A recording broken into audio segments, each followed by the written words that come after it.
Supreme court के किस फैसले के बाद सीएम केजरीवाल ने केंद्र और एलजी सक्सेना पर ये कैसे कैसे आरोप लगा डाले?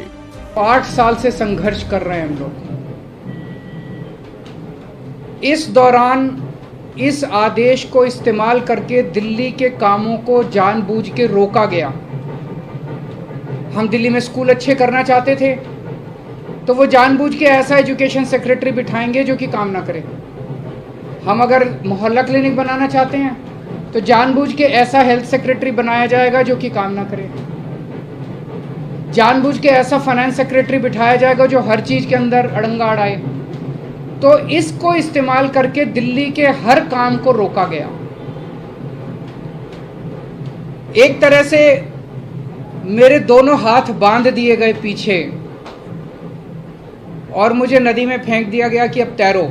शाम को आप एलजी साहब से मिलने जा रहे हैं, उसमें क्या बातचीत होने की संभावना है? क्या आप उनको अब यह अनुरोध करेंगे कि वो अब और किसी प्रकार का अड़ंगा ना लगाए? और सुप्रीम कोर्ट ने जो निर्देश दिया उनसे आशीर्वाद लेने जा रहा हूँ। आपको लग रहा है कि ये पावर तो मिल गई है, पावर से ज्यादा जिम्मेदारी बढ़ गई है अब आपकी, क्योंकि अब तक आप बहुत सारी अड़चनें भी आपने बताई, लेकिन अब वो काम आपको कराना ही होगा। नहीं, जिम्मेदारी तो पहले भी थी।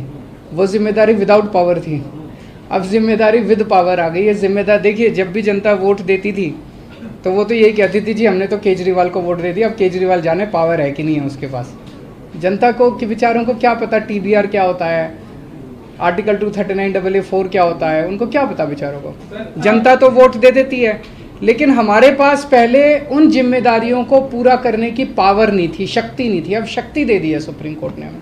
पहले जो आपके काम है, अगर आप याद दिलाना चाहें, कौन सी ऐसी फाइल है जो अटकी हुई है और कौन से ऐसे काम है जो आप करना चाहेंगे तुरंत? ऐसे बहुत सारे काम हैं जो पिछले कई सालों में अटके। पिछले 1 साल के अंदर तो आपने देखा कि किस तरह से पिछले साल लास्ट के महीने नवंबर तक आते आते मोहल्ला क्लिनिक के अंदर लैब टेस्ट्स बंद हो गए थे, दवाइयाँ बंद हो गई थी।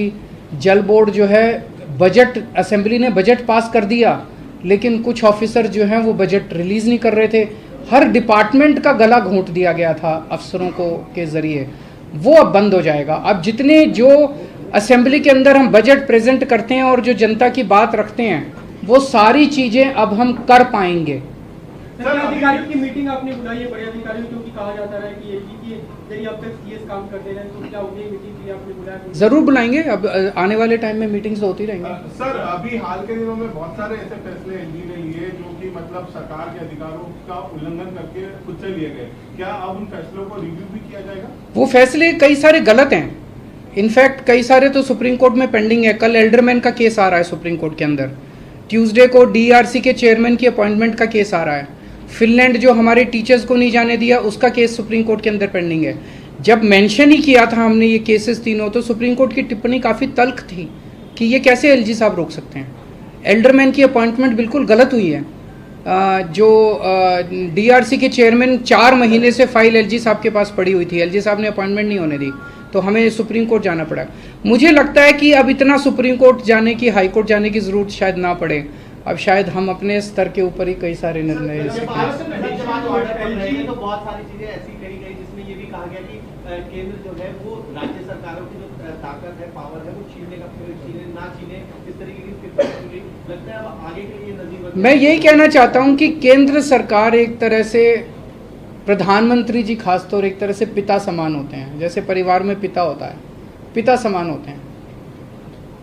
पिता की जिम्मेदारी होती है कि सारे बच्चों को अच्छे से उनका पालन पोषण करें। अगर दिल्ली में आम आदमी पार्टी की सरकार है तो वो हमारे भी प्रधानमंत्री हैं, हम भी उन्हीं की तरफ देखते हैं। चाहे बीजेपी की किसी राज्य में सरकार है, किसी में कांग्रेस की सरकार है, किसी में आम आदमी पार्टी की सरकार है, वो सारे के सारे प्रधानमंत्री को एक तरह से पिता समान देखते हैं कि भाई ये कोई मुसीबत आएगी तो हमारी मदद करेंगे। लेकिन अगर जैसे ये 23 मई 2015 को आदेश पारित करके दिल्ली सरकार की पावर छीन ली गई, 8 साल तक हमें बिना पावर के काम करना पड़ा, काम रुक गया, किसका फायदा हुआ? आज सुप्रीम कोर्ट ने साबित कर दिया कि ये गलत था। ये ऑर्डर बिल्कुल गैर संवैधानिक ऑर्डर था। जितनी सख्त लैंग्वेज के अंदर सुप्रीम कोर्ट ने बोला है, उससे ये साफ जाहिर है कि ये ऑर्डर केंद्र सरकार का बिल्कुल गलत था। हंगामा टाइम्स की तमाम खबरों को देखने के लिए हंगामा टाइम्स को सब्सक्राइब कर लीजिए और बेल आइकन दबा लीजिए। अगर आपको ये वीडियो अच्छा लगा हो तो लाइक बटन प्रेस कर अपनी प्रतिक्रिया हमारे कमेंट बॉक्स में देना मत भूलिए।